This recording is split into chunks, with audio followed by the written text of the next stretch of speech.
벌써 이혼한 지가 5년이나 더 되어 가는군요. 철없게도 남들보다 젊은 나이에 사고를 쳐서 결혼을 좀 일찍 하게 되었습니다.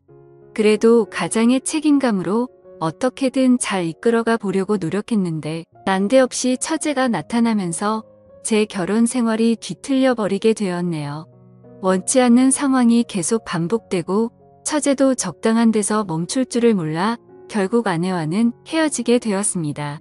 말씀드린 것처럼 어쩌다 보니 속도 위반을 하기는 했지만 그렇다고 해서 전처와 철없이 사랑만 했던 것은 아닙니다.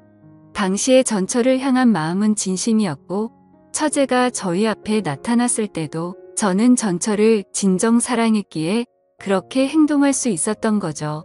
아무튼 결혼 당시에는 참 눈치가 많이 보였습니다. 처가에 갈 때마다 기가 팍 죽어서 가야 했죠. 그도 그럴 것이 저도 어렸지만 전처는 저보다도 나이가 어렸으니 말입니다. 처가에서는 전처가 공부도 잘하고 좋은 대학 나와서 이것저것 투자를 많이 했는데 정작 취직도 하기 전에 애엄마가 되어버렸으니 말이지요. 그나마 그래도 큰 소리 칠 수 있었던 건 저희 집에 돈이 조금 있었다는 거죠. 저희 아버지께서 그래도 이제 아빠가 되는데 너 학교며 성적이며 보안이 좋은데 취직하기는 글렀고 뭐 카페라도 하나 차려줄 테니까 그거나 열심히 운영해 보라 하셨지요. 그런데 정말 불행 중 다행인지 제가 사업에는 조금 소질이 있었나 봅니다. 그래서 사업이 상상 이상으로 잘 되기 시작했고 제가 제 손에 떨어지는 수입이 조금 넉넉해지면서부터는 처가의 눈치를 볼 필요도 없게 되었지요. 아무튼 사업이 자리를 잡기 시작하니 저는 기세를 몰아서 2호점 오픈 준비에 들어갔습니다. 그때도 아직 30이 채 되기 전이었거든요.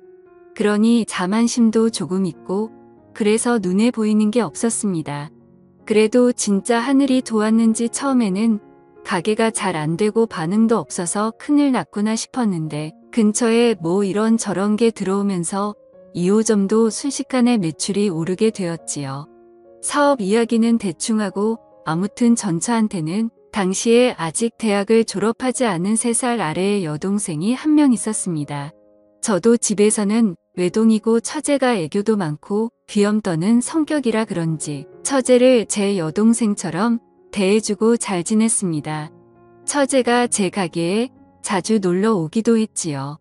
남자친구라고 하나 생기면 가끔씩 데려와서 저한테 인사를 시키고 그랬는데 그때마다 저도 처제한테 커피값만 내주는 게 아니라 용투도 누둑하게 챙겨주고 아니면 기세워주려고 좋은데 데려가서 밥도 먹이고 그랬습니다.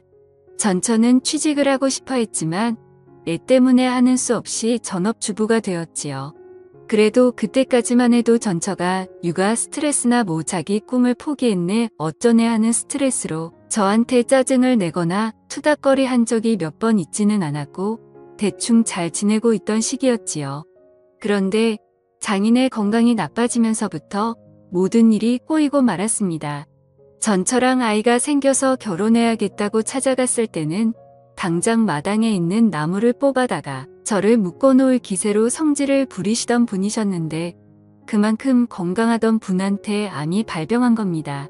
그래도 불행 중 다행히 초기에 발견이 되었다는 거죠. 게다가 검진 또한 제 소개로 갔기 때문에 한참 기가 살았네요. 아무튼 치료도 잘 되었는데 장인이 이제는 공기 좋은 곳에서 노후를 보내고 싶다고 시골로 내려가게 되었습니다. 문제는 두 분이 시골로 내려가신 건 좋지만 처제가 아직 장인 장모 댁에서 같이 살면서 학교를 다니고 있었거든요. 그래서 저희 집에 처제가 독립할 때까지만 같이 지내게 해달라고 부탁을 하신 겁니다. 첫째 애엄마 만들어서 날개도 피지 못하게 만들었는데 둘째 잠깐 도와달라는 거 그 정도 부탁도 못 들어주나 하는데 말문이 턱 막히더군요. 그나마 처제가 그동안 저한테 잘했고 애교도 많고 전처랑도 우애가 좋았기에 별일이 있겠나 싶어서 그러겠다 했습니다. 아내한테 잘하기로 했던 다짐도 있다 보니 돈 좀 번다고 거만 떨지 않고 겸손해야 한다는 생각도 갖고 있던 차였지요. 신혼집도 저희 부모님 덕분에 방 3개짜리 신축에 화장실도 2개짜리라서 같이 지내는데 크나큰 어려움이 있던 건 아니었습니다. 하지만 처제가 들어와 살게 되니 여간 불편한 게 많더라고요. 전처랑 단둘이 즐거운 시간 좀 보낼라 치면 괜히 인기척이 더 느껴지는 것 같고 소리가 새어나갈까 조심조심해야 했고요. 거기에 더불어 저도 집에서는 트렁크만 입고 편하게 다니는 게 좋은데 복장 또한 신경이 쓰였지요. 자매다 보니 둘이 싸우기도 엄청 싸우더군요. 사소한 것들로 싸워서 제가 딱히 개입할 필요도 없고 그러려니 하고 있었는데 하루는 저 때문에 둘이 싸우기 시작한 겁니다. 이유가 뭔가 하고 들어봤더니 처제가 사실 집에서는 옷을 한 줌도 안 되는 걸 입고 있는답니다. 그 편이 편하니까요. 저도 이해가 되는 게 저 역시 집에서는 편하게 입고 있는 게 좋다는 주의였으니까요. 그런데 전처는 그게 못마땅했던 겁니다. 저는 사실 처제를 딱히 여자로 의식하거나 그런 것도 아니었고 오히려 외동인 저한테는 애교 많은 여동생 같은 느낌이었거든요. 하지만 전처는 그렇게 생각하지 않았던 거죠. 아무리 그래도 그렇지 아직 혈기왕성한 나이에 형부가 집에 있는데 어떻게 그런 옷 같지도 않은 옷으로 겨우 가리고만 있을 생각을 하냐고 싸우고 있더라고요. 저는 뭘 입은 들었더냐며 처제 편을 들어줬지요. 아내 편을 들지 않은 이유는 저 또한 집에서 트렁크 하나만 입고 자유롭게 돌아다니고 싶은 마음이 컸기 때문입니다. 그런데 아내는 제 이유도 듣지 않고서는 아주 둘 다 미쳤다면서 성질을 부리기 시작했지요. 아무튼 그날은 그렇게 하고 결국 결과는 나지 않고 그냥 넘어갔습니다. 당연히 복장도 처제나 저나 둘 다 조심할 수밖에 없었지요. 어쨌든 실질적 집에서 가장 파워가 센 사람은 아내였으니 말이지요. 그런데 전처가 그날을 기점으로 엄청 사소한 걸로 화를 내고 그러기 시작한 겁니다. 사건의 발단은 솔직히 자세히 기억이 나지 않을 정도로 별것도 아닌 일이었는데 둘이 자존심 세우다가 언성이 높아지고 싸움까지 이어지게 되었지요. 그러다 보니 저도 열이 받아서 그랬나 방문을 부서질 기세로 쾅 하고 닫고는 그 길로 핸드폰만 들고 집 밖으로 뛰쳐나가 버렸습니다. 집 근처에 있는 편의점에서 혼자 소주랑 맥주랑 섞어서 마시면서 기분을 풀고 있는데 처제한테서 전화가 한 통 오더군요. 무슨 일로 전화를 했나 받아봤더니 처제가 열받은 아내도 자기한테 아이를 맡기고 나갔다고 하는 겁니다. 집안 분위기 때문에 처제가 아이 좀 대신 케어를 해주려고 했는데 아무리 해도 울음을 그치지 않아서 전화를 한 거라고 하더군요. 아내는 전화를 안 받는다고 하고요. 아내는 아무래도 집에 안 돌아올 분위기라고 생각해서 저도 그럼 술이나 진탕 마시자 하고는 편의점에 있는 술은 전부 싹 다 사가지고 집으로 갔습니다. 애는 처제 말대로 앙앙 울고 있고 처제는 애를 들쳐 업고 당황해서 어쩔 줄 몰라 하고 있고 아무튼 애를 제가 어떻게 재우고 나서 거실로 나왔습니다. 둘 다 서로 경황이 없어서 몰랐는데 처제가 언니도 나갔고 저도 나가서 집이 비어 있다고 해서 편하게 있는다고 별것도 안 입고 선 민망하게 있더라고요. 둘 다 눈치를 채지 못했던 상황이었고 이윽고 처제가 그 상황을 눈치를 채고 후다닥 방으로 도망가듯 들어갔습니다. 괜히 제 시선이 향한 곳 때문에 더 분위기가 그래졌나 싶었는데 조금밖에 안 마시긴 했지만 술 기운도 있고 해서 그냥 술이나 더 마시다가 기분 좋게 잠이나 들자는 생각이었지요. 그래서 편의점에 사온 술에다가 간단한 데워 먹는 안주거리 꺼내서 저 혼자 나름 술상을 차리기 시작했습니다. 한참 다 차려놓으니 다시 아내가 원하던 대로 꽁꽁 싸매고 있는 처제가 나타나서는 형부 저도 옆에서 같이 마셔도 돼요? 하고 묻길래 그러라고 했지요. 어차피 혼자 다 마시기에는 조금 넉넉하게 사오기도 했으니 말입니다.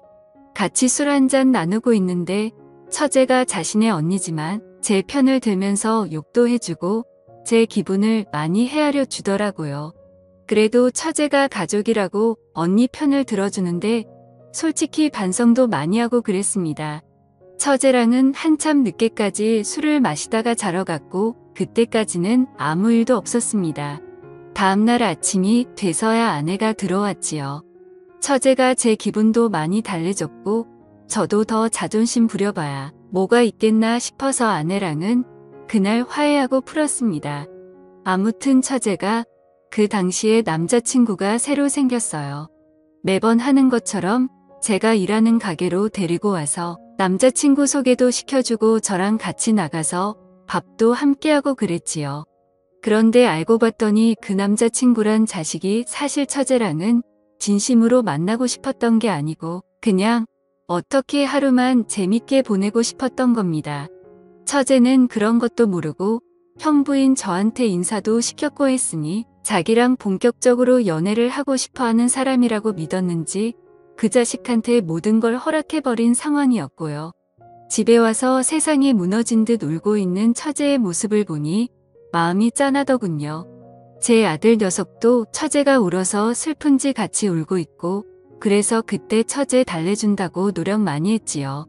처제가 한 일주일 정도를 알아 누웠는데 제가 처제 데리고 나가서 명품 선물도 하나 해주고 한 끼에 5만원 10만원 하는 밥도 사주고 했습니다. 좋은 거 받고 맛있는 거 먹고 기운 좀 차리라고 말이지요. 그런 거 다 소용없었고 저녁에 술 한 잔 같이 마셔주니 그제서야 처제가 마음을 추스르더군요. 그런데 처제가 술이 좀 들어가고 나서는 세상에 형부 같은 남자들만 있는 줄 알았다.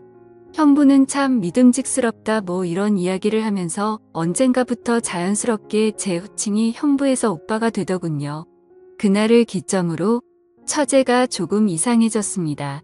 전에 집에 단둘이 있을 때 봤던 그런 옷들만 골라서 입고 아내가 안 볼 때면 식탁 밑으로 제 발을 툭툭 건드리면서 장난이라는 듯 의미심장한 미소를 보낸다든지 아래 입술을 깨물고 저를 쳐다본다든지 하면서 말이지요. 어느 순간부터는 정말 작정을 한 건지 제가 TV를 보고 있으면 제 옆에 앉으려고 하더라고요. 그래서 일부러 맨 끝쪽 자리에 앉으면 아예 팔 기대는 부분 그쪽 있잖아요. 그쪽에 걸터 앉아서 저랑 그렇게 붙어 있으려고 하는 겁니다. 하다 안 되겠다 싶어서 처제한테 시간 좀 내달라고 한 다음에 처제한테 왜 그러냐고 단도직입적으로 물어봤습니다.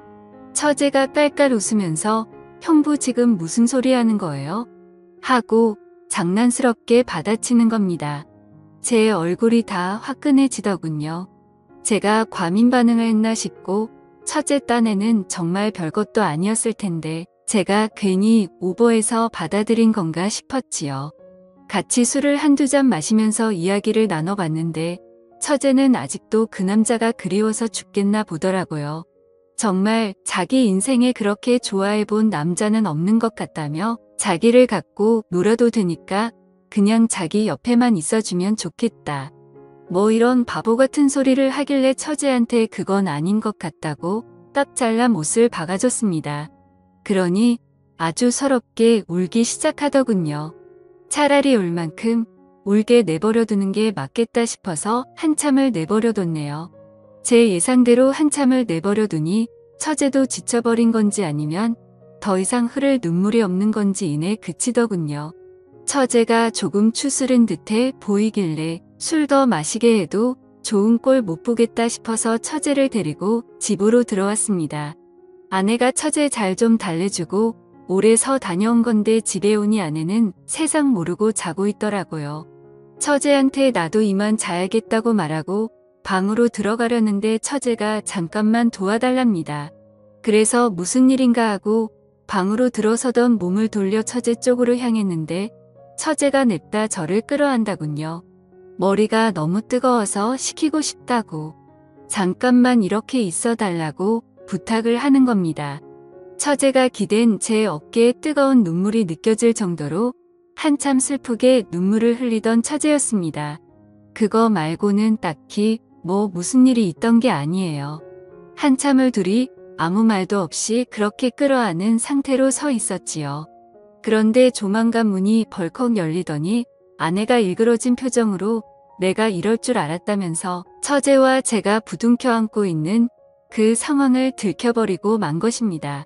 하늘에 맹세코 아무 일도 없었는데 아내는 막무가내로 나오더군요. 둘이 그럴 줄 알았다면서 있는 대로 성질을 내는데 무슨 일인가 하니 일전에 제가 아내와 대판 싸우고 처제와 둘이 술 마셨던 그날 있잖아요. 그때부터 아내가 의심을 하기 시작했던 겁니다. 제가 사실 집에서 술을 마시는 법이 없는데 그날따라 집에 빈 술병이 한두 병이 아니었으니 말이지요. 집안일은 아내 몫이기도 했고 저도 술이 너무 취해서 뒷정리를 안 하고 잤는데 딱 봐도 그날 저랑 처제랑 단둘이서 술을 엄청나게 많이 마신 걸 알게 되었던 거고요. 아내가 아침에 들어오면서 제 사과는 받았지만 내심 그날부터 아내는 괜히 처제랑 저랑 같이 술을 잔뜩 마시고 말 못할 비밀을 간직하게 된 것이고 그 뒤로부터도 둘이서 계속 뭐라도 있다고 생각하고 있던 겁니다. 그러던 와중에 아무리 해도 사실 처제랑 저 사이에는 뭐 별게 없었으니 들킬 일이 없었던 거죠. 그래서 잘 넘어가는가 했는데 한동안 처제가 그 남자한테 차이고 저한테 끼를 부리거나 이상한 행동을 했던 적이 있지 않다 했잖아요. 그때 아내가 다시금 그동안은 들킬 걸 우려해서 저희가 조심했던 거고 안 했다네는 이제 시간이 좀 지났으니 괜찮겠지 싶어서 다시 자기를 두고 처제랑 제가 붙어먹고 기만을 하고 있었던 거라 생각했나 봅니다. 그러던 와중에 또 좀처럼 빈틈이 없다가 이번에 아내가 먼저 저한테 처제 좀 달래주고 오라 그렇게 함정을 파놓고 자는 척을 하면서 기다리고 있던 겁니다. 자기가 집에서 자고 있으면 저랑 처제랑 그 자리에서 뭐라도 할 줄 알았나 봅니다. 처제가 아무리 설명해도 제가 아무리 이야기를 해도 아내 머릿속에는 이미 저는 처제와 선을 넘을 대로 넘은 남편이 되어 있더군요. 솔직히 더 설명할 틈도 없었습니다. 그래서 결국 이혼을 하게 되었지요. 시골로 내려간 장인 장모도 엄청 열이 받아서는 내 딸을 맡긴 거지. 한 명을 더 준 게 아니었다 하면서 아내가 했던 말은 거의 기정사실이 되어 있더군요. 결국 이혼을 하게 되었고 아내는 물론이고 처제까지 같이 제 곁을 떠나가게 되었습니다. 그냥 결혼 생활했던 기간만큼 해서 위자료 주고 아이는 제가 데려오는 걸로 해서 길게 끌지 않고 끝냈지요. 처제는 일말의 책임을 느끼는 건지 5년이 지난 지금도 저한테 개인적으로 연락이 오곤 합니다. 애초에 이렇게 된 게 자기의 책임이 크다며 그 사실을 통감하고 있던 처제였기에 저한테 더 잘하려고 하는 듯합니다.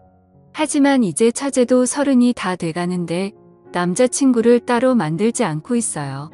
제가 쉬는 날이면 회사도 휴가 내고 저희 집으로 찾아옵니다. 집안일 좀 거들어 주겠다고요. 처제가 쉬는 날이면 저 외롭지 않게 해주겠다며 제 가게로 오거나 집으로 찾아옵니다. 같이 시간 보내자고요. 이렇게 마음 써주는 처제가 고맙긴 하지만 처제도 알아줬으면 하네요. 이제 우리 두 사람은 공식적이든 비공식적이든 얽혀선 안 될 사람들이라는 걸 말입니다. 감사합니다.